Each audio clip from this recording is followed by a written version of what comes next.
कार्यक्रम के पुण्यार्चक हैं श्री सुनील जैन, श्रीमती मंजू जैन, प्रभात नगर मेरठ। स्वर्गीय श्री फकीर चंद जैन, स्वर्गीय श्रीमती सरोज देवी जैन, चिलकाना, सहारनपुर, उत्तर प्रदेश। स्वर्गीय श्री घीसूलाल जी पाटनी, श्रीमती इंदू जी जैन, पायल जी जैन, हर्ष जैन, यामिनी जैन, अजमेर, राजस्थान।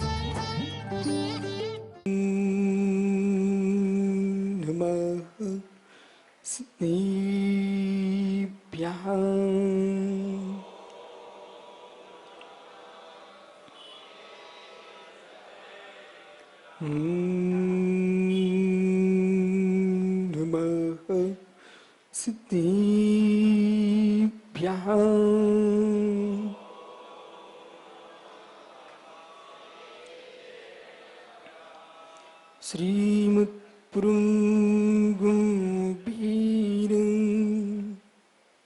स्याद्बामुलाञ्छिनं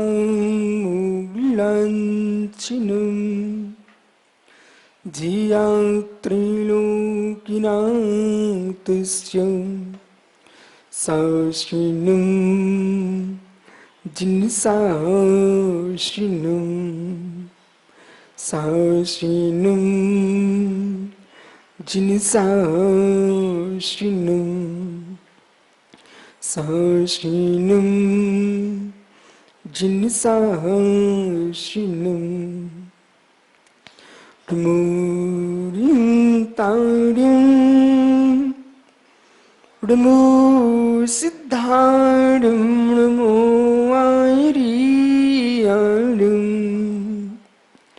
डमू सायाडं डमू लोय सोयसांगुरं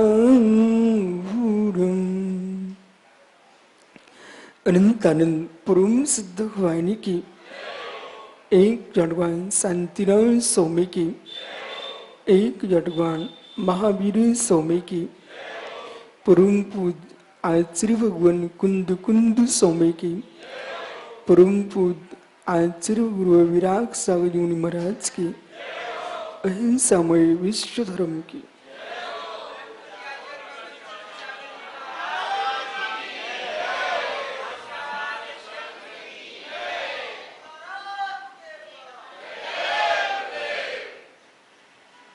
बंधु,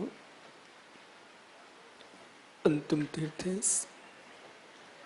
और दुबाइन स्वामी के शासन में हम सही विराजते हैं।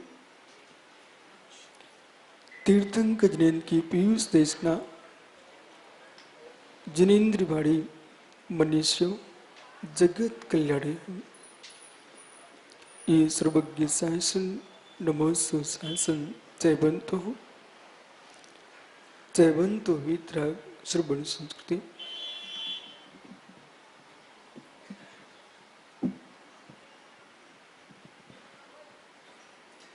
भगवत अरहत परमेश्वर तीर्थंकर जिनेश्वर देव ने वस्तु तत्व को अनंत धर्मात्मक दृष्टि से देखा, अनंत धर्मात्मक ज्ञान से वस्तु तत्व को जाना है। जहां जगत के लोगों ने समुद्र, ग्रह, नक्षत्रों पर चिंतन किया, वह तीर्थंकर जिनेश्वर देव ने प्रत्यक्ष ज्ञान से भूगोल, खगोल, ज्योतिष, लोक के, ब्रह्मांड के कोई ऐसे विषय को नहीं छोड़ा जो केवल में न झलका हो। प्रभु ने जिससे जाना है उसे जानना चाहिए। प्रभु ने जिससे जाना है उसे जानना चाहिए। बहुत संभल के सुनना। भगवान ने जिससे जाना है वस्तु को उसे जानना चाहिए। प्रश्न यह है, दीपक से आप वस्तु को शून्य कक्ष में खोजते हो, दीपक से अंधेरे कक्ष में कोई फल रखा उसे उठाने जाते हो, कोई रत्न का उठाने जाते हो, लेकिन पहले फल उठाते हो कि दीपक को उठाते हो?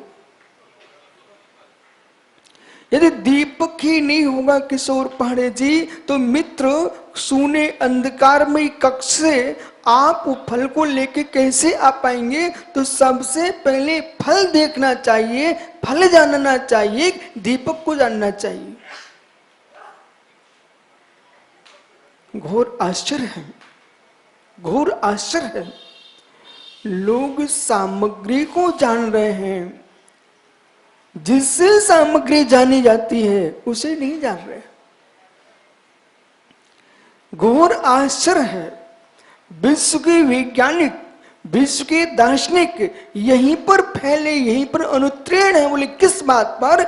ये जगत के खोज कर रहे हैं, द्रव्यों को देख रहे हैं, दीपक से पदार्थों को खोज रहे हैं, परंतु दीपक को नहीं देख रहे हैं। जिस ज्ञान से जगत को जाना जाता है, जिस ज्ञान से जगत को पहचाना जाता है, उस ज्ञान को ही नहीं जान पा रहे हो, यही अज्ञान दशा है। क्या खोजा? आपको कुर्सी चाहिए थी बीरेंद्र भैया, तुमको कुर्सी मिल गई। जिसको भोजन चाहिए था उसको भोजन मिल गया। आपने कुर्सी को देख ली, जान लिया, आपने भोजन को जान लिया, आपने पिता पुत्र को जान लिया है। 6 द्रव्यों को आप जान रहे हो, देख रहे हो, पर उसे जानो जिससे तुम जान रहे हो। वो कौन है? उसे जानो जिससे तुम जगत को जान रहे हो, उसका नाम है ज्ञान। और जो आपसे बाहर नहीं है, जो आपके भीतर है, आप ज्ञानमय है। जैसे पानी को शीतलता से शून्य नहीं किया जाता, अग्नि को उष्णता से शून्य नहीं किया जा सकता है, फिर भी अग्नि की पहचान उष्णता है, पानी की पहचान शीतलता है। ऐसे ज्ञान और जीव, आत्मा और जीव, आत्मा और ज्ञान, जीव और ज्ञान, इन दोनों को भिन्न नहीं किया जा सकता है। जिस ज्ञान से जगत को जान रहे हो, उस ज्ञान से उसे भी जानो, उसे भी जानो जो जान रहा है, और उसे भी जानो जिससे जान रहा है। एक दीपक जल रहा है, उस जलते दीपक को उठाने के लिए दूसरा दीपक जलाना पड़ेगा कि नहीं जलाना पड़ेगा? एक दीपक जल रहा है चिराग, उस दीपक को उठाने जाना है, तो पापड़ी बाजी पारस भैया आपको दूसरा दीपक जला के लाना पड़ेगा नहीं लाना पड़ेगा? हैं?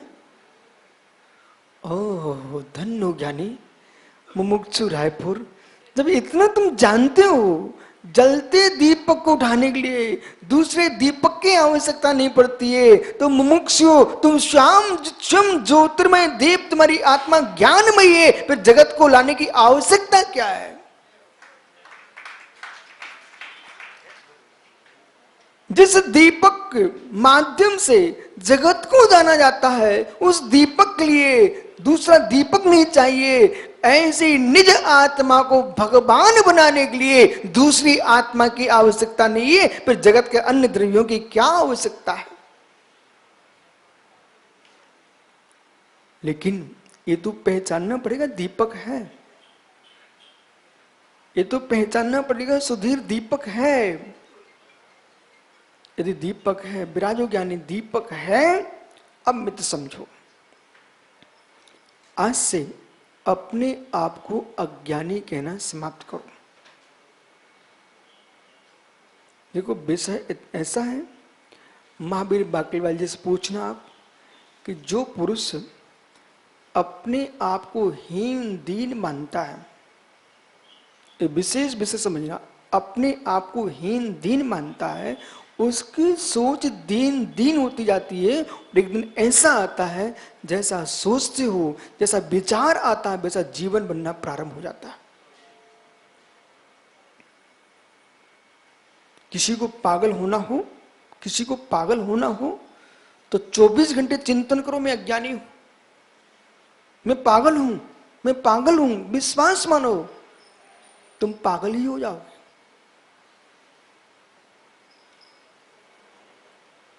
एक पत्थर पर, मालूम, एक पत्थर पर रस्सी के घर्षण से गड्ढा पड़ जाता है। एक पाषाण पर रस्सी के घर्षण से गड्ढा हो जाता है। बिहार में एक आदिवासी ने एक बहुत बड़े पर्वत को छेनी से तोड़ दिया। मित्र, राजगृह गया के बीच में, तो उस आदिवासी दशरथ माझी नाम के पुरुष ने उस स्थान पर मैं अभी होके आया हूं।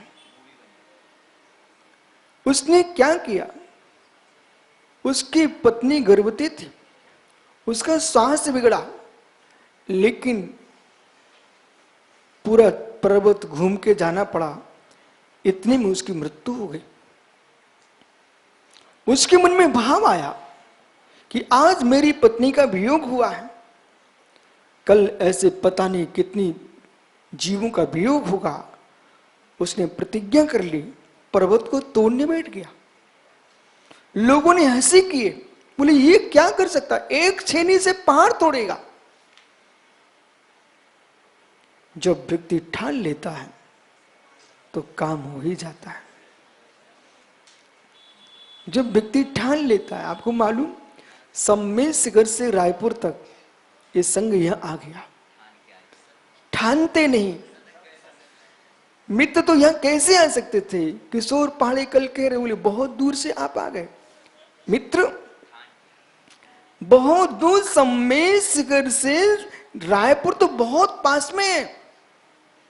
निगोष्य सिद्धालक जाने की ठान लो।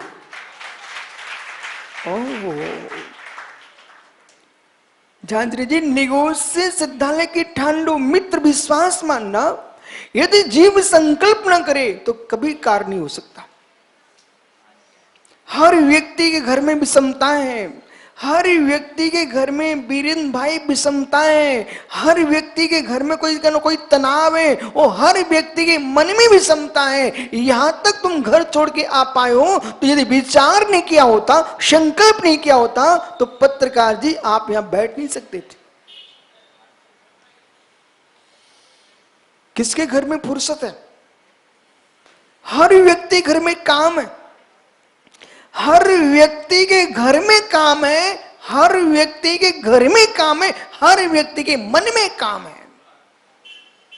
घर के काम तो मिट सकते हैं, मन के काम मिट जाए तो घर में कोई काम नहीं होता।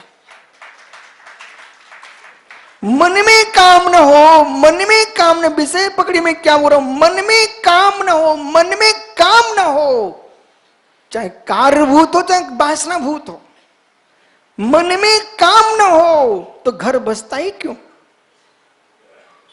मन में काम था इसलिए घर बस गया। लेकिन जिसने मन में सोच लिया है कि मुझे उपदेश सुनने जाना ही है, मित्र आप श्री मंडप में पहुंच गए। यदि आप ये सोचते कि नहीं जा सकता, उस व्यक्ति ने निर्णय किया मैं पर्वत को तोड़ के रहूंगा, और पर्वत को तोड़ के रहूंगा। 22 वर्ष के अंदर अंदर उसने पूरे चट्टान को, पहाड़ को तोड़ करके मार्ग, रोड निकाल दिया। यानी रोड निकाल दिया उसने। 22 वर्ष में मात्र मित्र चट्टान को तोड़ पाया। धन्य वे योगेश्वर जो मित्र अंतर मुहूर्त में भी कर्म की चट्टान तोड़ करके मोक्ष मार्ग को तय कर लेते हैं। एक व्यक्ति ने पहाड़ तोड़ के मार्ग निकाला, उसको मूर्ति बना के लोग पूज रहे हैं, उस स्थान पर उसकी प्रतिमा रखी हुई है। एक व्यक्ति ने मार्ग बनाया, मात्र पहाड़ को तोड़ करके मार्ग बनाया, तो लोक में कुछ लोग पूज रहे हैं जो ज्ञानी कर्म भूभृताम, कर्म रूपी पर्वत को तोड़ देते हैं, विश्व के नाथ होकर भगवान बन के पूजते हैं। परमेश्वर विश्वनाथ है, तीर्थंकर विश्वनाथ है। इसलिए ज्ञानियों, निर्णय ये करना चाहिए, आपके मस्तिष्क में ठान लेना चाहिए। चलने के पहले यदि 1-2 घंटे बाद गरज चलने वाला है तो 2 घंटे पहले हसक ना जाए, नहीं तो प्रभु का रथ पीछे रह जाएगा। मित्र, जिस रथ पर तीर्थंकर परमेश्वर विराजमान होने वाले हैं, उस रथ के लिए उधर हाथी गुड़ और गन्ना खिलाना प्रारंभ कर देते हैं। विषय पकड़ना आप, तुम गुड़ गन्ना खिलाते किसको? हाथी को।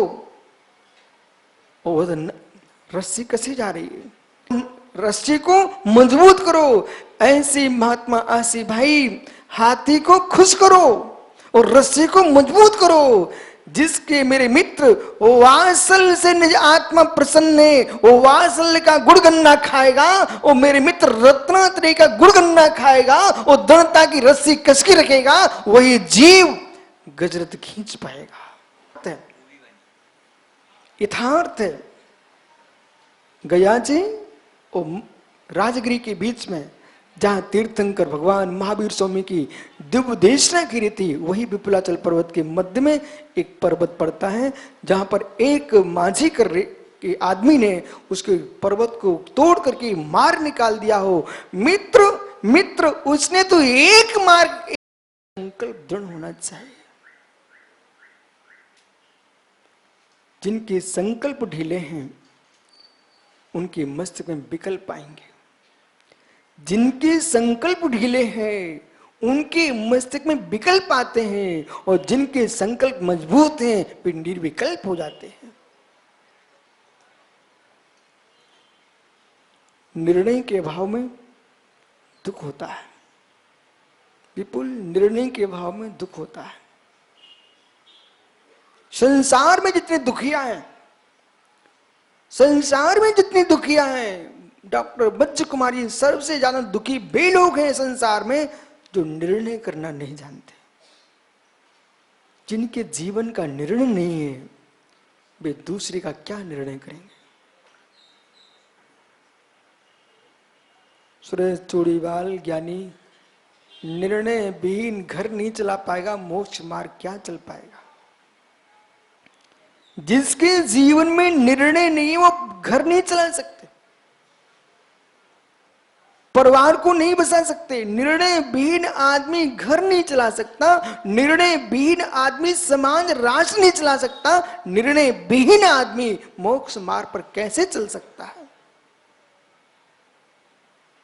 एक निर्णय करना पड़ता है, और निर्णय के उपरांत आपको मजबूत होना पड़ेगा कि मेरा निर्णय सम्यक की नहीं है। ज्ञानी अरविंद पहाड़े रोज अपना व्यापार बदलो, आप प्रतिदिन एक नया व्यापार खोलो, आप रोड पर आ जाओगे मित्र। क्योंकि हर व्यापार के नवीन फर्नीचर बनवाना है, और जब नवीन फर्नीचर बनाओगे, व्यापार शुरू हुआ नहीं है और दूसरे दिन बदल दिया है, जितनी पिता की संपत्ति होगी मित्र वो सब बर्बाद हो जाएगी, कुछ नहीं कर पाओगे। ऐसे जो व्यक्ति अपने जीवन का निर्णय नहीं कर पा रहे हैं, प्रतिदिन निर्णय बदलता है, उसके पुण्य का फर्नीचर समाप्त हो चुका है, उसको कंगाल होना ही है और एक दिन निगोद में जाना ही है। निर्णय संकल्प शक्ति दृढ़ होना चाहिए, और जो जयेश तुमने निर्णय किया है उसको मजबूत रखोगे ज्ञानी, तो आगे बढ़ पाओगे। जिसको अपने कार्य पर विश्वास नहीं, जिसको अपने कार्य का आनंद नहीं, वो व्यक्ति कभी आगे नहीं बढ़ सकता।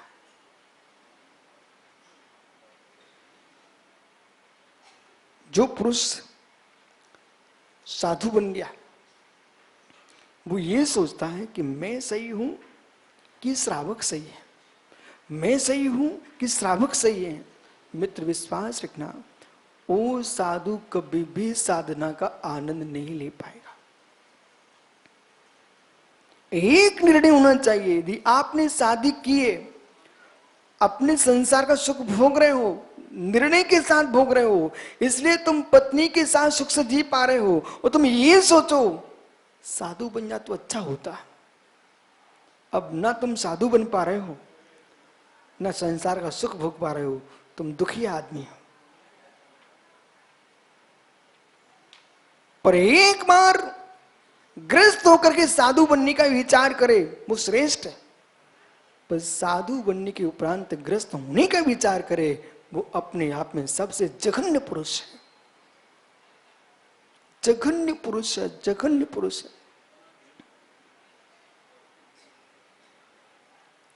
परोक्ष ज्ञान से निर्णय करो, प्रत्यक्ष ज्ञान से निर्णय करो। प्रत्यक्ष ज्ञान आज तुम्हारे पास है नहीं है, परोक्ष ज्ञान है। वो परोक्ष ज्ञान सिद्धांत अपेक्षा अध्यात्म दृष्टि से परोक्ष भी प्रत्यक्ष है। परोक्ष भी प्रत्यक्ष है। वो अध्यात्म का जो प्रत्यक्ष है वो शाम व्यवहारिक प्रत्यक्ष है। अध्यात्म का प्रत्यक्ष है वो सिद्धांत का परोक्ष है। अब देखना, मुझे प्रमाण की व्याख्या करना है, और प्रमाण की व्याख्या करते समय अब सभी तटस्थ हो चुके हो, सबको समझ में आएगा। मैं हूं, मैं हूं। अपने मन में सोचो जरा, मैं हूं, मैं हूं। ज्ञान, वाक्य, शब्द, था, अन्यथा, दोनों का ज्ञान कराता है। मात्र आप मुझे मत सुनते रहिए, जो मैं कह रहा हूं ना वो अपने में भी देखिए, पुनः सुनो। मैं हूं, दोषी जी, मैं हूं, तो मैं हूं मतलब मैं। अपना मैं आप कहां लगाओगे? मैं। आप स्वयं स्वयं में देखो, मैं हूं। आप हो कि नहीं? आप लोग हो ना? मैं हूं, बहुत अच्छा। अभी एक रहस्य उद्घाटित होता है। एक ग्वालिन, एक गोपिका मटकी में यूं हाथ करती रहती, देखा आपने? मथाने के बाद रई घुमाने के उपरांत तो मटकी में हाथ डाल देती है। दही की मटकी में मही बनाते समय वो हाथ से यूं यूं करती रहती है, और जैसे जैसे हाथ हिलाती है वो मक्खन का लोंदा बनना प्रारंभ हो जाता है, और एक गोला पिंड आता है उसके हाथ में आ जाता है। जब मटकी में हाथ घुमाने से गोपिका के हाथ में मक्खन आ सकता, नवनीत आ सकता, नोनी आ सकती है, ऐसे मित्र ध्यान दो। मैं हूं, मुझे मत देखो आप तो ये वेदन करो कि मैं हूं। और जैसे आप सोच रहे हो मैं हूं, मैं हूं, मैं हूं, आपके मैं में कौन कौन है? बोलिए मुख से, मैं हूं, जरा बोलो ना, मैं हूं, मैं हूं। आपके मैं हूं क्या? अच्छा, आपके में भवन है क्या? आपके में वाहन है क्या? आपके में यान है क्या? आपके में आपका पिता है क्या, मां है क्या? आपके में आपका पुत्र है। ओहो, महावीर बाकलीवाल जी, मित्र, आज ही अवसर मिला आपको। आपके में सोनू है कि मोनू है? कौन है? कौन है? ओह, छोटे हैं, बड़े हैं कि बीच के हैं? कौन है? कोई बता दे मित्र, फिर मैं आगे की बात करता हूं। आपके में आपके साथ कौन है? युवाओं, बेटा तुम बताओ। इन लोगों, वृद्धों को समझ में आना चाहिए कि युवा ही प्रवचन सुन रहे। सेठी, तेरे में कौन है? ओहो, तुम्हारे में सुधीर विशुद्ध विहार है। सेठी, तेरे में विद्या विशुद्ध विहार है। ओहो, झांझरी हैदराबाद है। कौन कौन है आपके मैं में? आप लोगों के मैन में कौन कौन है? एक बार बोलो, फिर मैं आगे बात करता हूं। आपके में माताओं, आपके में कौन कौन है? ओ धन्य हो ज्ञानी, यही समय सार है, यही प्रभु संसार है, यही नियम सार है, यही समाधि तंत्र है, यही सब सार है। द्वादशांग का सार यही है कि मेरे में कोई नहीं है। जब तेरे में कोई है ही नहीं है तो पर में मैं करके बकरी क्यों बनना चाहता है? ओ, ताली बजा रहे हो? ओहो भरत इंदौर, यानी तेरे में कौन है? टोपी वाला आया क्या? नहीं आया? ओहो, इस मेरे में ध्यान दो, मेरे में भरत, इस मेरे में कोई नहीं आया। मित्र विश्वास मान, इसी के बल पर आपके पिताजी ने समाधि कर ली है। आज तक जगत में जितनी समाधियां हुई हैं, बेकिशोर पहाड़े इसी के बल पर हुई है। वो आप बार बार भावना बातें जब भी मेरे पास आती हो एक ही शब्द बोलते, गुरुजी बाकी कुछ नहीं जानते, मेरी समाधि करा देना। मित्र यही आते ही समाधि है कि मेरे में कोई नहीं है, अब मैं पर के लिए मैं नहीं करूंगा। मेरे में कोई नहीं हो। बैठो ज्ञानी, मेरे में बस अब तुम पहुंच चुके हो। आज से तेरे में कौन कौन है? व्यक्ति मात्र राग के वशीभूत होकर के, इच्छाओं के वशीभूत होकर के पर को मैं मानता है। मित्र रवि, मेरे में न मौसी न बिन्ना, न माता न पिता कोई नहीं है, पर स्वयं का पागलपनी है। ये जीव अज्ञानता मालूम। ऐसे से जीव हैं सुमति, संसार में संसार की थकान मिटाना हो तो सो जाना चाहिए। संसार में संसार की थकान मिटाना तो सो जाना चाहिए मित्र, तो सारी थकान मिट जाएगी। उस संसार में कर्म की थकान मिटाना है तो साधु बन जाना चाहिए। परंतु रागी जीव, मोबाइल के रागी, न बेचारे सो पाते हैं, न संयम धारण कर पाते हैं, बेचारे दुर्गति और आंखों को फोड़ लेते हैं। क्यों युवाओं? बेटा दिन रात्रि की 12 बजे लगे हैं, चटका निकली है। ऐसे रात्रि की 12 बजे माला सटकाने में लग जाओ तो काय चटकाना पड़ेगा। संजय भट्टारक जैसे लोग मोबाइल चटकाते रात्रि के 12 बजे, ऐसे रवि कहीं व्यक्ति माला सटकाने लग जाए तो मोबाइल चटकाने की जरूरत नहीं पड़े। कुछ लोग ऐसे हैं जिन्हें बेचारों के मोबाइल छीन लो ना तो उनको लगता मेरे प्राण जा रहे हैं, सौरभ प्राण चले गए अब तो। ये कौन सा प्राण आ गया? आज लोग भोजन छोड़ सकते हैं, भगवान का दर्शन छोड़ सकते हैं, प्रवचन छोड़ सकते हैं, पर मोबाइल की डिबिया नहीं छोड़ सकते हैं, भले कान में फट जाए। संस्कार की रक्षा करना है, उस साधुता की रक्षा करना है, तो मित्र मैं खोजो कौन कौन है। मैं खोजो कौन कौन है। जब खोजने बैठोगे निर्गंत सागर जी तो मैं के अंदर महात्मा यशोधर जी मोबाइल नहीं आएगा, फोटो नहीं आएंगे, तस्वीरें नहीं आएंगी, संसार का कोई संबंधी मैं में नहीं आएगा। मैं यदि खोजोगे तो मित्र मात्र आएगा। मैं ज्ञान दर्शन स्वभावी भगवान आत्मा हूं। मैं ज्ञान दर्शन स्वभावी भगवान आत्मा हूं, भगवान आत्मा हूं, भगवान आत्मा। आपके ही मैं में सब समाप्त हो गया। इसलिए ज्ञानियों, कोई प्रश्न करे चिराग आत्मा क्या है, उससे कहना तुम मैं को खोजो। आत्मा क्या है उसको बोलना मैं को खोजो।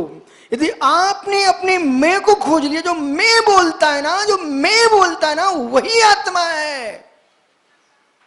जो अस्मद है वही आत्मा निज की है, युष्मद है वो अन्य की पर की आत्मा है, वो तत् है वो अन्य पुरुष की आत्मा है। तुम्हारी हमारी अन्य की, तुम्हारी हमारे अन्य की, युष्मत अस्मत तत्। वो यहां लिख रहे हैं ज्ञान प्रमाण है, सम्यक ज्ञान प्रमाण है। लेकिन प्रमाण ज्ञान प्रत्यक्ष भी है, प्रमाण ज्ञान परोक्ष भी है। और दोनों प्रमाणों को जानने के लिए भगवान क्या कह रहे हैं, जिससे हमने ज्ञान कहा, उस ज्ञान को खोजते खोजते जब परोक्ष ज्ञान को खोजते हैं तो पर की सहायता दिखाई देती है। इसमें कोई शंका मत करना। स्वयं का कार्य स्वयं के हाथ करना जानता है, उसे खुशी अधिक होती है। ये सत्य है कि नहीं? स्वयं का कार्य स्वयं करना जानता है, उसे खुशी अधिक होती है।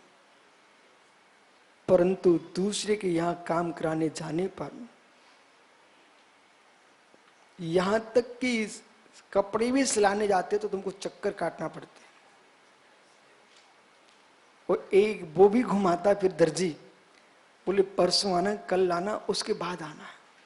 और फिर किशोर पाठ जी, कितने आदमी बाबूजी हो, पर जब काम पड़ता ना तो छोटे से छोटे आदमी के द्वारे पर खड़ा होना पड़ता है। ओहो, और सबसे अच्छी बात तो नाई की दुकान पर देखो कितना मजा आता है, वो कितना आनंद लुटता है। बोले बाबूजी तुम सेठ जी, अरबपति, करोड़पति, राष्ट्रपति, प्रधानमंत्री सब मेरे नीचे बैठो, पहले मैं खड़ा होऊंगा और घुमाते घुमाते जिधर मैं मुड़ाऊंगा उधर तुमको मुड़ना पड़ेगा। वो कभी कभी कान भी पकड़ लेता है। ओहो ज्ञानियों, तुमको अच्छा लगता है कान पकड़वाना? ओहो धन्य हो जो दुनिया के सिर पर बैठने वाले हो, वो भी एक दिन किसी के द्वारे पर जाकर सिर मुड़वाते हैं, कान पकड़वाते हैं। इतना तुमको बड़ापन दिखे, तुम चलो मेरे साथ केस लुंचन करो, किसी के आप कान ही ना पकड़वाने पड़े। ओहो केस लुंचन। धन्य योगेश्वर जो मित्र स्वाधीन जीवन जीते। फिर सुमति, ये कपड़े पहनता भाई तो कभी अच्छे धुल गए, कहीं बुरे धुल गए, तो मित्र देखो हमारा पंडित जी कैसे बन के आया है, कितना मुस्कुरा रहा है। मित्र जब धुलते हैं पंडित जी तब कैसे लगते हैं, कपड़े अच्छे धुलते ना तब कितने बढ़िया लगते हैं। सुनो मेरी तरफ, इधर देखो, कपड़े सुमति अच्छे धुलते तो कितने बढ़िया लगते हैं। पर विश्वास रख, कपड़े ही नहीं धुलते हैं, उन कपड़ों के धुलने में जो हिंसा होती है उसे तेरा पुण्य भी धुल जाता है। ओहो स्वच्छ हवा नहीं पा रहे आप, स्वच्छ दवा नहीं पा रहे आप। धन्य निगंत योगीश्वर जो मेरे मित्र किसी बगीचे से, किसी जंगल से स्वच्छ ऑक्सीजन आ रहा था, वो भी तुम्हारे यहां आते आते बीमारी बन जाता। बोले क्यों? प्रश्न ये है, हवा में दुर्गंध होती क्या? हवा में दुर्गंध होती क्या? नहीं होती ना मित्र। दुर्गंधित हवा देखी जाती है। विषय पकड़ो, दुर्गंध हवा होती क्या? लेकिन दुर्गंध हवा देखी जाती है। जहां पर मृतक पशु सड़ रहा है उससे टकरा करके हवा आती है, मालूम? तो आप नाक बंद कर लो तो सूंघा नहीं आता। बोले बहुत बहुत घुटन हो रही है। यानी गाय पशु आदि मृतक पड़े हों, वो सड़ गए हों, तो उनकी स्पर्श से टकराई हवा भी दूषित हो जाती है। ऐसे तुम्हारे वस्त्रों में जो पसीना भरा हुआ है दुर्गंधमय है, वो तुम कितनी किसी जंगल में जाकर के बैठ जाओ, पर जो हवा तुम्हें लगेगी वो दुर्गंधमय ही होगी। एकमात्र स्वच्छ हवा पाते हैं, उनका नाम दिगंबर मुनि होता है।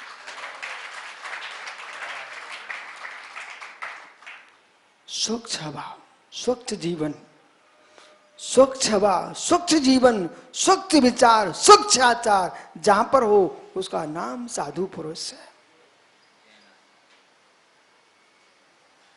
अब देख लो मित्र तुम्हारे पास क्या है।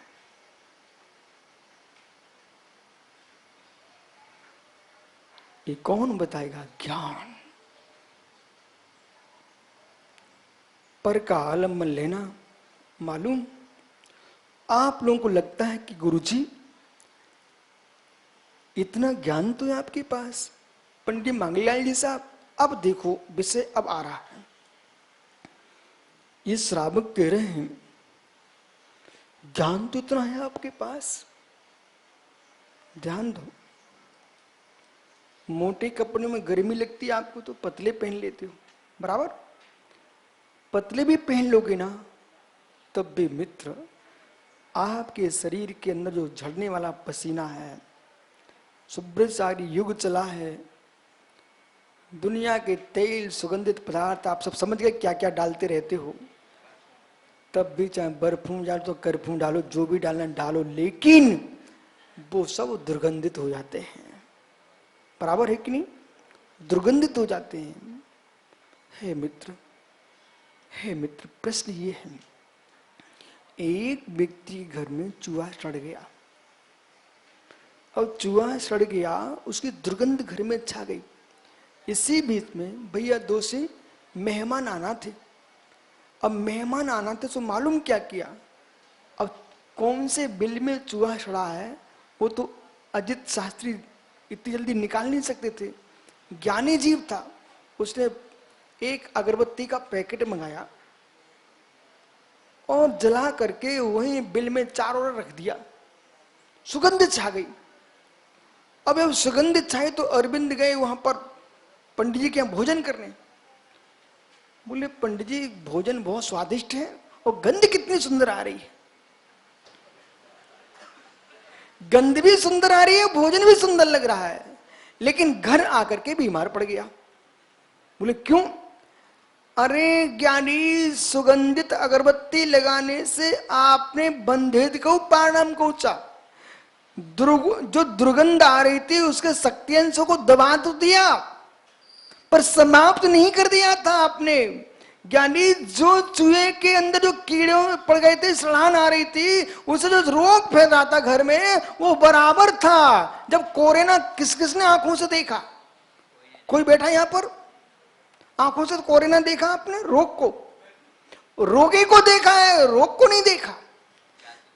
रोगी दिखता, रोग नहीं दिखता मित्र। रोगी दिखता है, रोग नहीं दिखता है। ऐसे मित्र आपको बोध होना चाहिए। जो सड़ान आ रही थी, उस सड़ान में अगरबत्ती रख देने से आपने सुगंधी का भेदन तो कर लिया, लेकिन सड़ान का अभाव नहीं हुआ है। ऐसे कितनी तुम सुगंधित सेंट लगा के आ जाओ, पर तुम्हारे शरीर का जो पसीना सड़ रहा है ना, वो समाप्त नहीं होता है। और उन वस्त्रों को तो तुम सोते हो, आधे रोग कोरोना नहीं, तुम्हारे शरीर में ही रोग भरे हुए हैं, वो ही बदल जाते हैं। पतले पहन लूंगा तो कितने ही पतले पहनो। अब विषय क्या है कि जब पतले कपड़े भी कष्ट दे सकते हैं मित्र, रोग फैला सकते हैं, कम से कम इतना नियम कर लो, दूसरे के कपड़े नहीं पहनेंगे। जो लोग शौक शौक से अपने कपड़े दूसरों को पहनाते हैं, वे दयालु लोग नहीं हैं, वे क्रूर लोग हैं। क्यों? आप टीबी के रोगी हो, कोरोना के रोगी हो, तुमने क्या कर डाला? सामने वालों अपने कपड़े पहना करके उसे घर में रोग भेज दिया। कोई गरीब होगा, उसका तो घर ही बर्बाद हो गया। मैं उसे भी दयालु नहीं मानता हूं। दूसरे के थाली में बैठ करके जूठन का भोजन करता हो, तुम्हारे अंदर दया है, स्वच्छ थाली उसको लगा के दो। तुम कपड़े देने की दया दिखाते हो, नए कपड़े बनवा करके उसको भेंट करो।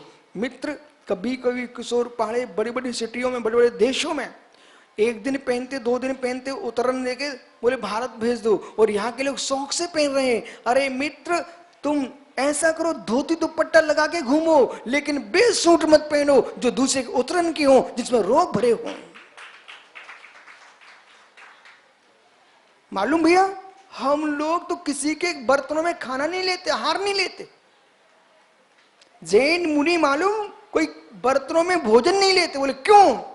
दूसरे के गिलास मुख में गए हुए हैं, दूसरी कटोरियां मुख में गई हुई है, जूठे बर्तन जैन मुनि अपने हाथों में ही हार लेते हैं। मुझे किसी का ना जूठन मुख में ले जाना है, ना अपना जूठन किसी को देना है। परम अहिंसा, परम अहिंसा। पंडित जी, जब आपको दूसरे के वस्त्र पर दिखते हैं, ये मोटी बात है, दूसरे के भवन पर दिखता है, दूसरी बात है।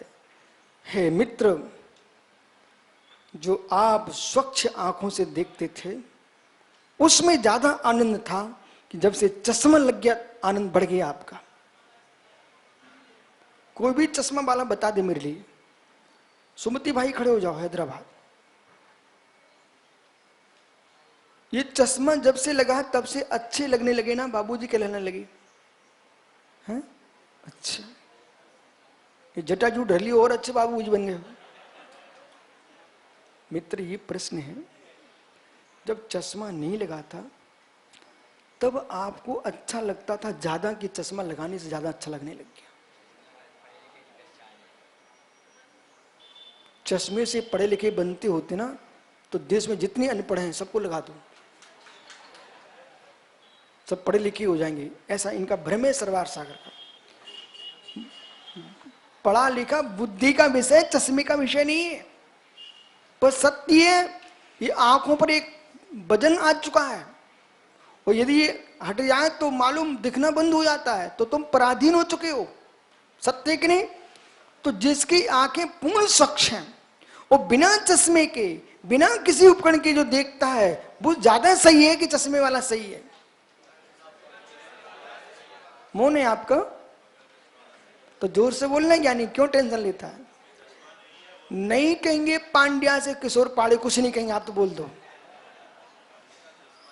जिसका चश्मा नहीं, बहुत अच्छी बात है। पंडित जी, आनंद आ गया है भाई की बात सुन करके।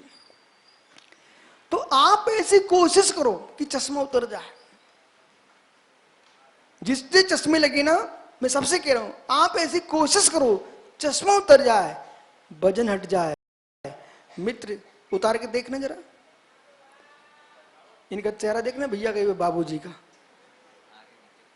जितने चश्मे के बाबूजी होते ना, वे चश्मा उतारे, दूसरे इतने बेकार लगते हैं, मुझे लगा लो तुरंत, अच्छा नहीं लग रहा चेहरा। अब विषय पकड़ा, में मालूम, चश्मे की कपड़ों की बात से मुझे कोई प्रयोजन नहीं है। मैं ये कह रहा हूं, पंडित मांगी लाल जी को समझ में आना चाहिए, चश्मा लगने से दिखता तो है पर पराधीन। चश्मा लगने से दिखता तो है पर पराधीन। तो कुछ लोग ऐसे समझदार हैं, उनने अंदर ही कांच सेट करा लिया है, लेंस अंदर लगा लिया, बोले अब तो चश्मा उतर गया। अरे हमें मालूम नहीं, तुम्हें तो मालूम है कि तुम पराधीन हो। निसंग सागर बराबर, उनको तो मालूम है कि जिनके लेंस फिट है, परंतु दुनिया को तुम कह सकते कि मेरे चश्मा नहीं लगता, लेकिन अपने दिल से पूछो लगा कि नहीं लगा है। अंदर लेंस है, पराधीन। जब वो सुमित यदि चश्मा उतर जाए तो व्यक्ति सोचता, आनंदित होता है, गदगद होता है, ओह मेरा चश्मा उतर गया। ज्ञानी, सही बताऊं ना, मैं इसी कोशिश के लिए मुनि बना हूं। मैं जो मुनि बना हूं, दुनिया के लोग कुछ के लिए साधु बने हो, मैं मात्र इसलिए मुनि बना हूं कि पराधीनता से मैं हट जाऊं। जैसे चश्मे के लगने से दिखता तो है पर पराधीन होता है, ऐसे इंद्रिय मन से जो ज्ञान होता है वो मैं जानता तो हूं, आपको मैं जान रहा हूं, ग्रंथों को जान रहा हूं, अपने आप को जान रहा हूं, फिर भी मैं कोशिश लगाऊं इस बात की ये मत ज्ञान श्रुत ज्ञान का चश्मा हट जाए और केवल ज्ञान का शुद्ध नेत्र खुल जाए।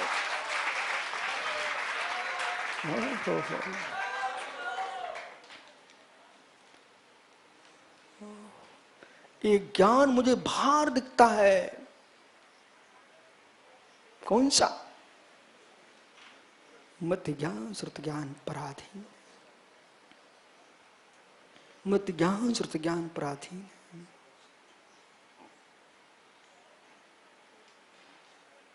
आंख में कुछ हो जाए तो दिखना बंद हो जाए, कान में कुछ हो जाए तो सुनना बंद हो जाए। पारस पापुलिया महावीर बाकलीवाल को याद होगा, मैं पहली बार जब रायपुर आया, पहली बार, तो मालूम एक दिन क्या हुआ, अचानक कान में खुजली पड़ी और वो पेन था, पेन ऐसे किया तो वो अंदर ही चला गया। वो सुबह से दर्शन करने आए, डॉक्टर को लेके आ गए, याद है आपको? हाँ। मित्र, ऐसी इंद्रियां हैं जिन्हें विघ्न आता है। वो ज्ञान सम्यक तो है लेकिन प्रत्यक्ष नहीं है। चश्मा लगने से दिखता तो स्वच्छ है लेकिन आपको विश्वास है, कहना पड़ता है भैया चश्मा लग गया है। और जब कहते चश्मा लग गया है तो भाषा में उसमें सोचो कहीं ना कहीं गिल्टी है ना, बोले चश्मा लग गया, पराधीनता है। ऐसे मुझे बहुत बड़ी गिल्टी है, मैं मति सुत ज्ञान से जानता हूं परोक्ष है।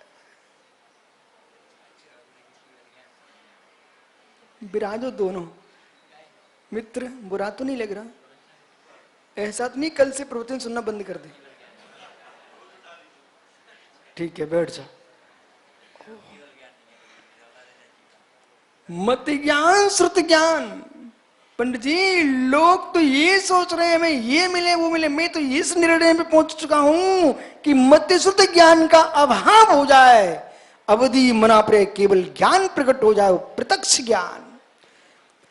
अक्षणम पुग्गलम, जैसे ये चश्मे का मित्र, विश्वास रखना, जो नेत्र में उपनेत्र है, चश्मे का नाम है उपनेत्र, नेत्र में उपनेत्र है। जैसे मित्र बीरन भाई ये आपके आत्मा से भिन्न है, पौद्गलिक है, पर वस्तु है, ऐसे जिसके माध्यम से मतिश्रुत ज्ञान से जो जाना जाता है, मतिश्रुत ज्ञान जिसका माध्यम लेता है, आलम्बन लेता है, वो मित्र वो भी पौद्गलिक ही है, पौद्गलिक है। कथा करूं कि रहस्य की बात करूं आपसे? रहस्य की बात सुनना ना, विश्वास को सारे जगत की कथाएं इसी रहस्य में है।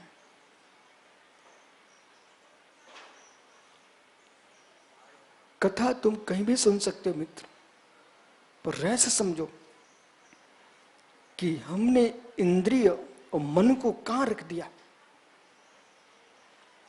इसका मतलब मैं ये नहीं कह रहा कि सुमति चश्मा फोड़ दो, इसका मतलब ये नहीं कि सुमति चश्मा फेंक दो, नहीं, नेत्रों में कमजोरी है, आपको चश्मा लगाना पड़ेगा।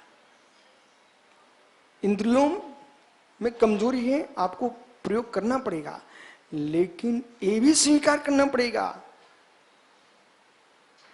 ये स्वच्छता कांच की है, आंख की नहीं है,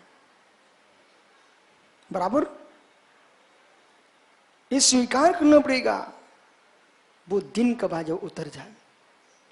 ऐसी मत ज्ञान श्रुति ज्ञान जो मेरी आत्मा में, मैं का ध्यान रखना, मैं मत श्रुति ज्ञान है, ये जो ज्ञान है ये ज्ञान इंद्रिय और मन की सहायता से हो रहा है।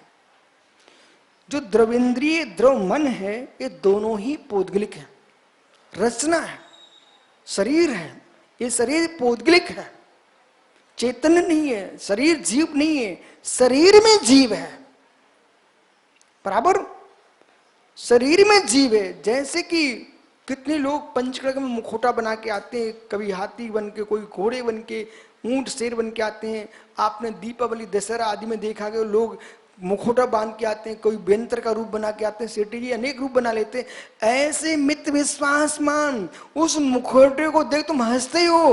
अपना शरीर ही मुखौटा नरेंद्र भाई, आत्मा मुखौटे में है। ये आत्मा मुखौटे में है। पंडित जी आपने तो कितने पंचरण करा के देखा, कितने मुखौटे बच्चों को पहनाए, कहीं चिड़िया का रूप बनवा दिया, कहीं बकरी का रूप बनवा दिया है। मित्र ये मुखौटे हैं, और उनको देखकर तुम मंच से देख रहे, वो देखो हाथी आ रहा है, वो देखो शेर आ रहा है, ऐसा बोलते मित्र। उसको सिंह हाथी बोलने वाले पंडित जगत में बहुत हैं, पर जो अपनी शरीर को ही मुखौटा मानता, उसका नाम योगी रूप पंडित बिरले हैं। ये मुखौटा है, मुखौटा। आत्मा मूल वस्तु है। इसलिए अक्षरम पोगुलम दव्यंदिम मानम परातीरन तीशिम जम नानम परोक्षम तम। पौद्गलिक अक्षणम, पौद्गलिक होने के कारण द्रविंद्रिया भी मन अक्ष, इंद्रिया और मन अक्ष यानी आत्मा से पर हैं। क्या है? पर है, भिन्न है। उनमें होने वाला ज्ञान परोक्ष है। उनमें होने वाला ज्ञान परोक्ष है। जिसे जगत कहता प्रत्यक्ष जानता हूं, उसे जिनवाणी कहती तुम परोक्ष जानते हो। पर की सहायता से जान रहे हो, पर की सहायता से जान रहे हो। भिन्न है, उसमें होने वाला ज्ञान परोक्ष है। कैसे? परोक्षम तो अनुमानम, जैसे अनुमान ज्ञान पर की सहायता लेता है। अनुमान ज्ञान प्रमाण पर की सहायता लेता है। ध्यान दो, यदि आप लोगों ने ध्यान से 4 महीना ऐसे सुन लिया ना, सुधीर विश्वास मानना, देश के विद्वान आपसे घबराएंगे। अजीत मित्र प्रतिष्ठाचार्य तुम बन चुके हो, तांत्रिक ज्योतिष जो भी बन गए हो, अब वो तंत्र सुनो जिससे समाधि तंत्र की प्राप्ति होती है।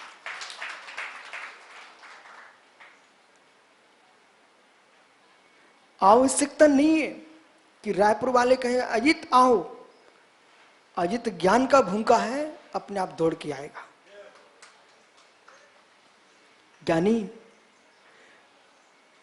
ज्ञानी बुलाने वाले हजारों जगह मिल जाएंगे, जाने को कहीं भी मिलता है।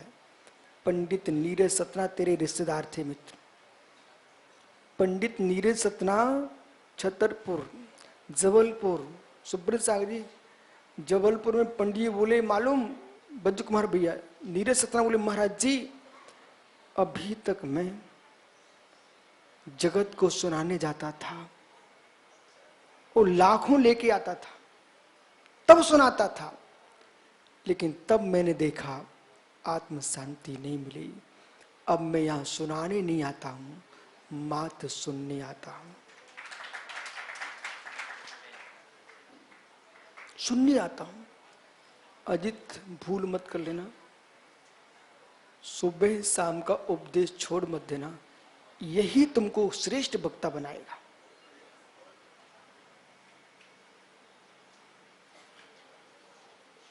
देखो सोनू को बड़ा भैया मुस्कुरा रहा है। कन्नू भाई, ये देश के लोग तुम्हारा असली नाम भी जानते क्या?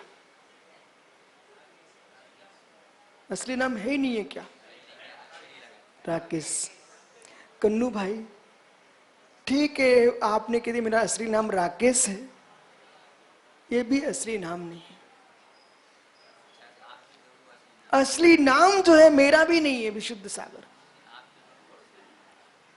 क्योंकि ये नाम तो रखे गए हुए हैं, असली जो है उसमें नाम ही नहीं है, वो भगवान आत्मा है। करूंगा कभी बात, बैठो ज्ञानी। अनुमानवत, जैसे अनुमान प्रमाण होता है, धुएं को देख करके अग्नि का ज्ञान हो जाता है, धुएं को देख करके साधना साध विज्ञानम मनुमानम, साधन से साध्य का ज्ञान होना, इसका नाम अनुमान है।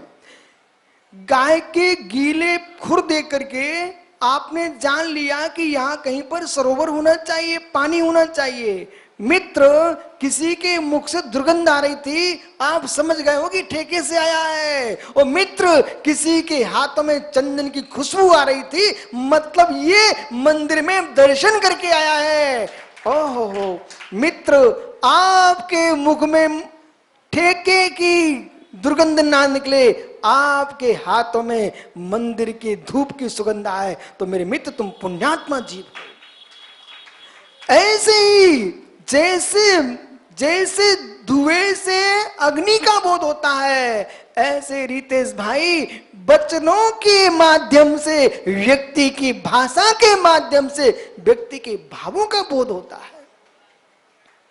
जैसे भाव होंगे वैसे भाषा निकलती है।